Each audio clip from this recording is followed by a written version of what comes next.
Welcome, lovers of sport.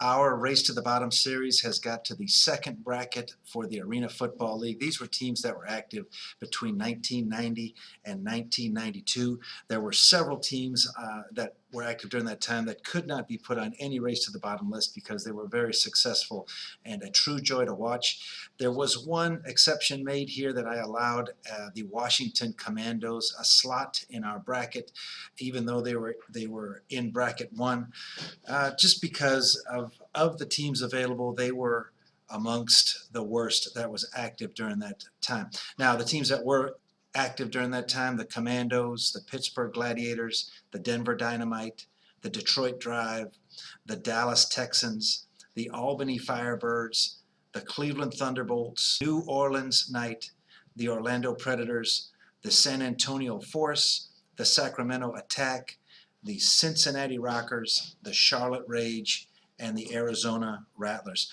While a team may find its way into more than one bracket, the only way to survive to the $50 game is to really betray the fans in some way if you're in another bracket. So the teams that could not even make the playoffs, as it were, would be the Detroit Drive, that were a dynasty, the Denver Dynamite.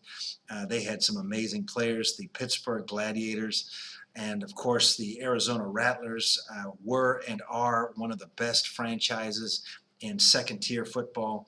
The Orlando Predators, which are still playing in the National Arena League, they are left out of this race to the bottom, really just based on longevity, which implies to me a commitment to the fan, especially those that have moved leagues but stayed put in their hometown. And that brings us to our first set of games. Game number one is going to be the Albany Firebirds against the Cincinnati Rockers. The Albany Firebirds barely deserve to be involved in this discussion at all. They won Arena Bowl 13. They had Eddie Brown. They were a fantastic franchise and were revived as the Albany Empire, recent and the most recent incarnation of the AFL. And the Cleveland Rockers, they had a 4-10 record total. They have 0 playoff experience, and they move on to our semifinal round. The second game is going to be the Dallas Texans against the Cleveland Thunder. The Texans had an 18-22 overall record. Their second coach was Cowboys legend Drew Pearson, and their third coach was Jerry Trice, which I thought might be a B-movie version of Jerry Rice, but in fact he is a real person and is now the Vice President of Operations for the Aussie Rules Football League, Navy. They were defeated by the Detroit Drive in Arena Bowl 4, and at that time Art Schlichter was the quarterback for the Drive. The Thunder, on the other hand, started in Cleveland and moved to Columbus. They had an average attendance of under 4,000, and they had 0 playoff experience, so the Thunder move on. Our next game is the Sacramento Attack versus the Charlotte Rage. The Attack were a one-and-done team that wound up moving to San Antonio. They had 1 playoff game, which they lost to the Drive. The Rage, however, played 4 years, and their first coach was Babe Pirelli, who had previously coached the Stars of the World Football League and the Steamrollers and Dynamite of the Arena Football League, and would eventually coach the Las Vegas Sting, the Anaheim Piranhas, and the Florida Bobcats. They had a high attendance of 17,240 against the Knight and a low, surprisingly, against the Rattlers at 5,688. They had an overall record of 24-38.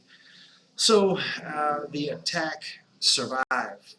And our final game of this opening round is the San Antonio Force against the New Orleans Knight.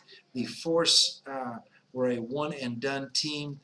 They were owned by Red McComb, who also owned the Minnesota Vikings from 1998 to 2004. San Antonio made a second attempt at the Arena Football League with the Talons between 2012 and 2014, but the city just didn't take to. The Force move on to our Final Four, which pits them against the Thunder. Neither team really had much going for it, but the Thunder did last longer. They did meet one time, and the Thunder won. The Rockers and the Attack also met one time, and amazingly, the Attack won in overtime, allowing the Rockers to go forward to our final round.